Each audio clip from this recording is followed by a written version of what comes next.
தன்னம்பிக்கை எனும் ஒளியோடு இருப்பவர்கள் வாழ்க்கை பாதையில் வெற்றி நடை போடுவார்கள். அவர்களால் மற்றவர்களுக்கு வழிகாட்ட முடியும். கவிஞர் ரவீந்திரநாத் தாகூர். உங்கள் மனம் கவர்ந்த பொன்மொழிகளை நியூஸ் ஃபர்ஸ்ட் சக்தி அறிஞர் வாக்கு பகுதிக்கு அனுப்பி வையுங்கள். மின்னஞ்சல் முகவரி newsfirst@maharaja.lk.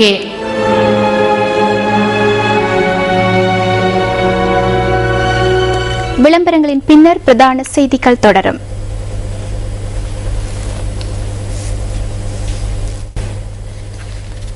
இன்னும் சில உள்நாட்டு செய்திகள்.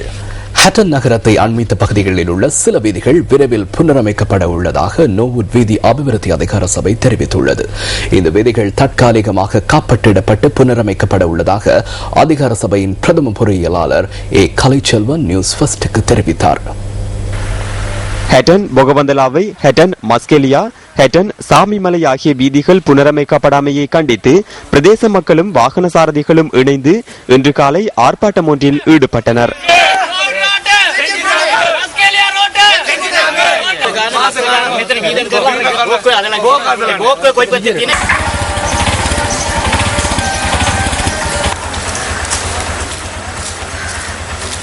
தமக்கான வீதியினை உரிய முறையில் அமைத்து தருமாறு கோரி இந்த ஆர்ப்பாட்டம் முன்னெடுக்கப்பட்டது. அதனால் பாடசாலை பிள்ளைகளோ மற்றும் அவசர சிகிச்சை ஆபத்திலிருக்கும் வைத்தியசாலைக்கு செல்லும் போது கூட ரொம்ப சிரமத்துக்கு தான் வாழ்ந்து கொண்டிருக்கிறார்கள். குடியா தான் இருக்குது ரோடு பூரா. ரோடை யாருமே கவனிக்கிறதுல செஞ்சு கொடுக்கறதில்ல. நாங்களும் எத்தனை அடி சொல்லி பார்க்கறோம், எங்களுக்கு ஒன்றும் நடைபெற மாட்டேங்குது.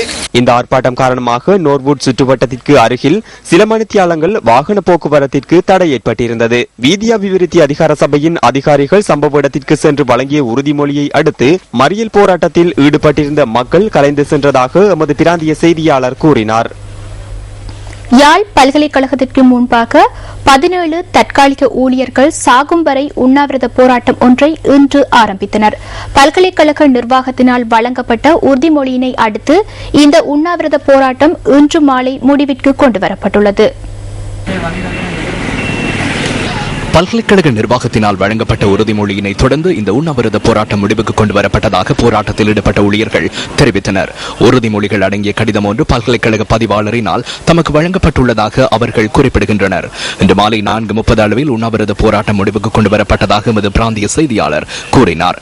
ஊழியர்களின் கோரிக்கைகளை பல்கலைக்கழகம் சாதகமாக பரிசீலித்து நடவடிக்கை எடுக்கும் என அந்த கடிதத்தில் குறிப்பிடப்பட்டுள்ளது. உயர்கல்வி அமைச்சுக்கும் பல்கலைக்கழக மானியங்கள் ஆணைக்குழுவுக்கும் ஊழியர்களின் பெயர் பட்டியல் தகுந்த சிபார்சு அனுப்பி வைக்கப்பட்டு வேலைவாய்ப்பில் முன்னுரிமை வழங்குவதற்கு நடவடிக்கை எடுக்கப்படும் எனவும் அதில் சுட்டிக்காட்டப்பட்டுள்ளது. இதனை தவிர எதிர்வரும் சனிக்கிழமை நடைபெறவுள்ள பல்கலைக்கழக பேரவையின் கூட்டத்தில் ஊழியர்களின் கோரிக்கைகள் பரிசீலனை செய்யப்படும் எனவும் துணை வேந்தரின் அனுமதியுடன் பதிவாளர் வழங்கிய எழுத்து மூல ஆவணத்தில் குறிப்பிடப்பட்டுள்ளது. கடந்த 10 மாதங்களாக நாளாந்த சம்பள அடிப்படையில் பராமரிப்பு நடவடிக்கைகளில் ஈடுபட்டிருந்த தம்மை திடீரென பணி நீக்கம் செய்தமைக்கு எதிர்ப்பு தெரிவித்து இன்று காலை முதல் பல்கலைக்கழக வளாகத்தில் ஊழியர்கள் சிலர் உண்ணாவிரதத்தில் ஈடுபட்டிருந்தனர்.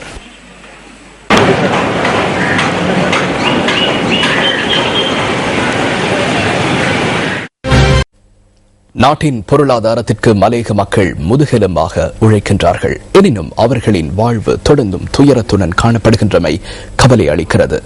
அவ்வாறான ஒரு தோட்டத்தின் கதையே இது.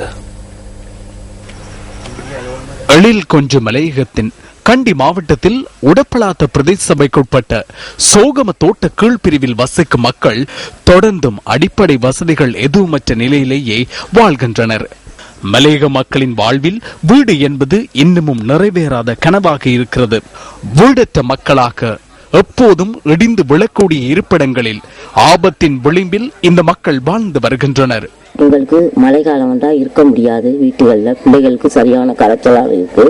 தயவு செஞ்சு இந்த கூரை தவறத்துக்கு சரி எங்களுக்கு மாற்றி கொடுக்கும்படி தாய்மையிலும் கேட்டுக்கொள்கிறோம். இந்த குடியிருப்பின் கூரைகள் பொருத்தப்பட்டு 30 வருடங்களுக்கும் அதிகம் என்று மக்கள் தெரிவிக்கின்றனர். அவை தற்போது உக்கிய நிலையிலும் உடைந்த நிலையிலும் காணப்படுகிறது.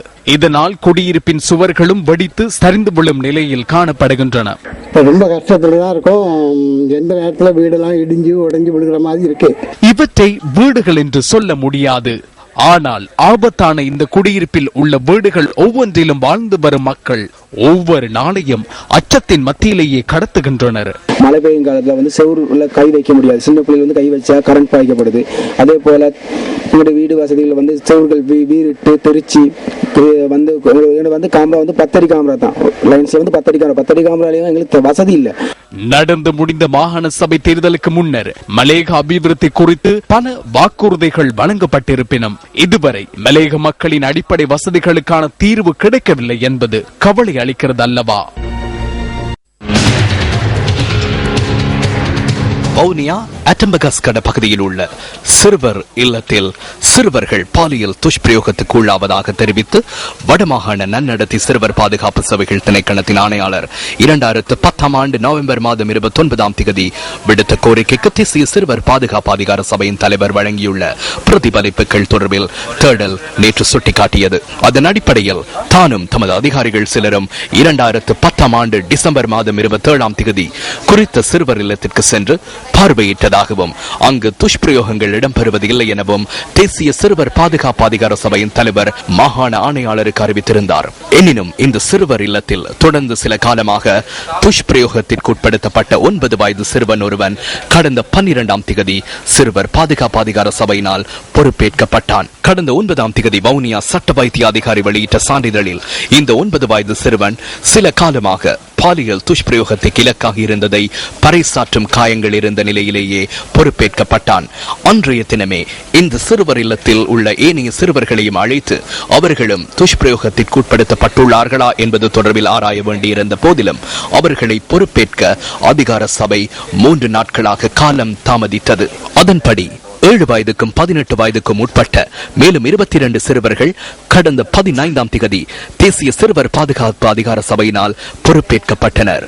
இந்த சிறுவர் இல்லத்தில் இருந்த சிறுவர்களின் எண்ணிக்கை தொடர்பில் அதன் நிர்வாகத்தினால் வவுனியா நன்னடத்தை அலுவலகத்திற்கு வழங்காத நிலையில் சிறுவர் இல்லத்தின் நிர்வாகம் 2011 மற்றும் 2012 ஆண்டுகளில் முறையாக 84 மற்றும் 64 சிறார்களுக்காக வவுனியா தெற்கு பிரதேச செயலகத்தின் ஊடாக உலக உணவு திட்டத்தின் கீழ் ஒதுக்கீடுகளை பெற்றுக் கொண்டுள்ளது. கடந்த 11 9 வயது சிறுவன் அதிகார சபையினால் பொறுப்பேற்கப்பட்ட பின்னர் அந்த அதிகார சபை கடந்த 15 அங்கு செல்லும் போது சிறுவர் இல்லத்தின் ஒரு சில சிறுவர்கள் தப்பிச் சென்றிருந்தார்களா அல்லது நிர்வாகத்தினால் வெளியேற்றப்பட்டார்களா என்பது தெரியவில்லை. இந்த சிறுவர் இல்லத்தின் நிர்வாகம் தமது திணைக்களத்தின் கீழ் பதிவு செய்யப்பட்டுள்ள போதிலும் தமது ஆலோசனைகளை செவிமடுப்பதில்லை என்றும் சிறுவர் இல்லத்தை மேற்பார்வை செய்ய தமக்கு சந்தர்ப்பம் வழங்குவதில்லை என்றும் வடமாகாண நன்னடத்தை சிறுவர் பாதுகாப்பு சேவைகள் திணைக்களம் அடிக்கடி உயர் அதிகாரிகளுக்கு எடுத்து கூறியுள்ளது. உயர் அதிகாரிகள் அதனை கருத்தில் கொள்ளாமல் செயற்பட்டமை 9 வயது சிறுவன் துஷ்பிரயோகத்துக்கு உள்ளாகியுள்ளமை மூலம் உறுதியாகின்றது அல்லவா? மற்ற 22 சிறுவர்களும் துஷ்பிரயோகத்துக்கு உள்ளாக்கப்பட்டுள்ளார்களா என்பது சிறுவர் பாதுகாப்பு அதிகார சபை மேற்கொள்ளும் விசாரணைகளில் இருந்து தெரிய வரும். எனினும் குற்றச் செயல்களுடன் தொடர்புடைய நபர்களை கைது செய்வதை காலம் தாழ்த்துவதை அனுமதிக்க முடியுமா? சிறுவர் அபிவிருத்தி மற்றும் மகளிர் விவகார அமைச்சின் செயலாளரே, இது உங்களின் கவனத்திற்கு.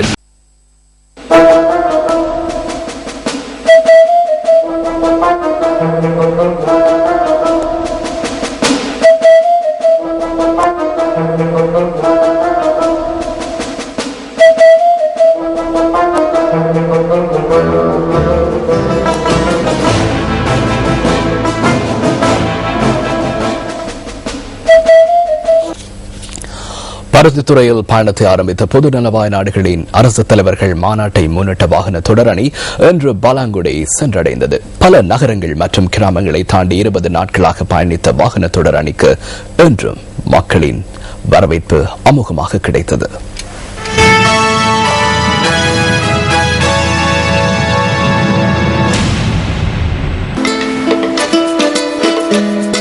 ரத்னக்கலுக்கு பெயர் பெற்ற ரத்னபுரியில் நேற்றைய தினம் இந்த வாகன பேரணி பயணத்தை நிறைவு செய்தது. சப்ரகமுவ மாகாண அமைச்சர் ரஞ்சித் பண்டாரவின் தலைமையில் 20வது நாள் பயணம் இன்று ஆரம்பமானது.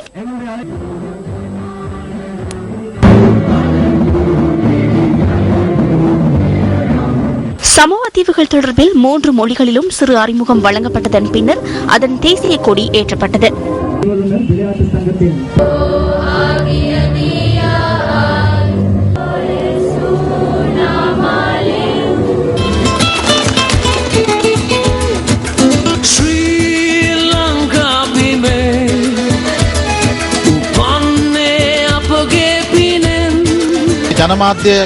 எம்டிவி, எம்பிசி ஊடக வலையமைப்பு மற்றும் தேசிய இளைஞர் சேவைகள் மன்றம் ஆகியன ஏற்பாடு செய்து ரத்தினபுரி மாவட்ட மக்களையும் இணைத்துக் கொண்டமை தொடர்பில் மகிழ்ச்சி அடைகின்றேன். எம்டிவி, எம்பிசி ஊடக வலையமைப்புடன் தேசிய இளைஞர் சேவைகள் மன்றம் என்ற ரீதியில் இணைந்து கொண்டமை குறித்து மகிழ்ச்சி அடைகின்றோம்.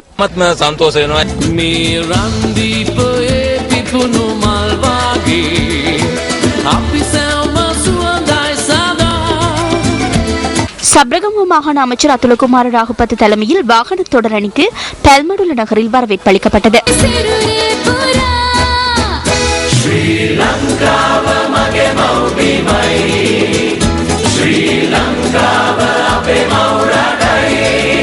இங்கு ஷீசல்ஸ் ராஜ்யத்தின் கொடி ஏற்றப்பட்டது.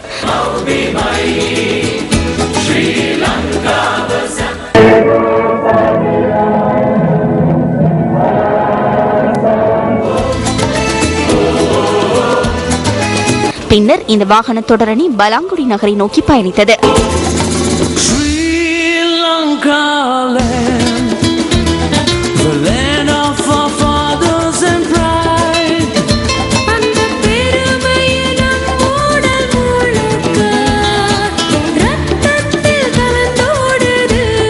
மக்களின் பாரிய வரவேற்புக்கு மத்தியில் வாகன பேரணி இன்று மாலை பலாங்குடி நகரை வந்தடைந்தது. இந்த பேரணியின் 21வது நாளான நாளை பண்டாரவளை நகரை சென்றடைய உள்ளது.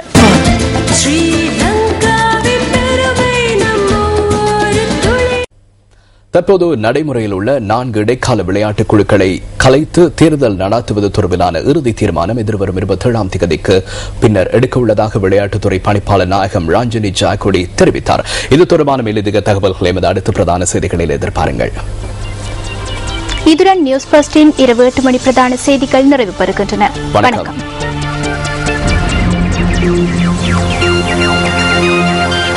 Hotline 0114 896 896 www